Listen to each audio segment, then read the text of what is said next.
চাঁদ রাতের আগে বিছিয়েছিলাম এই বেডশিটটা। এই বেডশিটের উপর দিয়ে যে কত ঝামেলা গেল সেটা শুধু একমাত্র আমিই জানি। বেডশিটটা ঈদের আগে পেরেছি এবং ঈদ পার করে ফেললাম, তারপরে আমার ননদের বিয়ে। এখানে আমার মেয়ে তো এতগুলো ক্লে পেয়ে খুবই খুশি। সে ক্লে নিয়ে নাচানাচি করছিল। এখানে আমি ওকে গান ছেড়ে দিয়েছিলাম। সে ক্লে পেয়েও খুব খুশি এবং কি গান পেয়েও খুব খুশি। বেডশিটটা এতটাই ময়লা ছিল যে আমি কোনোভাবে রাখতে পারছিলাম না, তাই ভাবলাম আজকে চেঞ্জ করে নিই। আমার খুব খারাপ লাগছিল। বেডশিটটা চেঞ্জ করার জন্য আমি প্রত্যেকটার কভার খুলে নিচ্ছিলাম। এগুলোকে আবার ধুতে হবে। এত কাজ করার পরেও ঘরে অনেকগুলো কাজ পড়ে আছে। মানে ভাবছি কিভাবে কি করব, এতগুলো কাপড় জমেছে যা বলার বাহিরে। তার মধ্যে আবার এই বেডশিটের যে কতটা ওজন হয় সেটা যারা ধোয় নিজের হাতে সে শুধু তারাই বুঝতে পারবে। এখানে আমি আমার তোশকটাকে ভালো করে ঝেড়ে নিচ্ছিলাম, যাতে করে বালুগুলো চাদরে না ওঠে। এর জন্য অনেক দিন পর উঠিয়েছি, যার কারণে ভালো করে একটু ঝেড়ে নিলাম।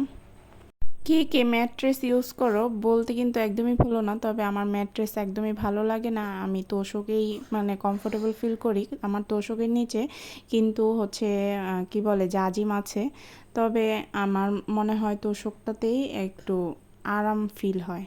এখানে আমি আমার বেডে বিছানোর জন্য একটা নতুন বেডশিট নিয়ে নিয়েছি। আমি দেখো বিছিয়েও নিয়েছি। সব কিছু দেখানো যায় না, অনেকটা লং হয়ে যায়, অনেকে বোরিং ফিল করে। এখানে আমি হাত মোছার টাওয়েলটাও চেঞ্জ করে দিচ্ছিলাম, কারণ অনেক দিন হয়ে গিয়েছে, যেহেতু আমাদের বাড়িতে অনেকগুলো মেহমান ছিল, অনেকটা নোংরা হয়ে গিয়েছে, তার জন্য আমি এটাকে চেঞ্জ করে দিলাম।